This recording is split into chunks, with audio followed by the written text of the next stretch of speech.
राज्य विक्रीकर विभागानं बजावलेल्या एका नोटीसची चौकशी थांबवण्यासाठी 15 लाख रुपयांची केलेली मागणी आणि प्रत्यक्ष 8 लाखांची घेतलेली लाच या प्रकरणात उपायुक्त दीपक क्षीरसागर यांना अटक करण्यात आली आहे।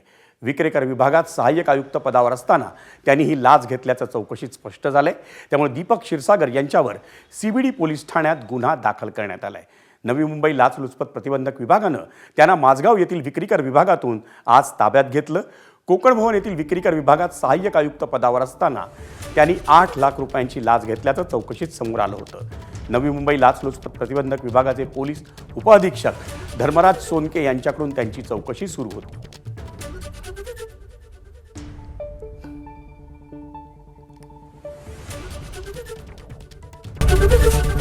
एबीपी माझा, उघडा डोळे बघा नीट।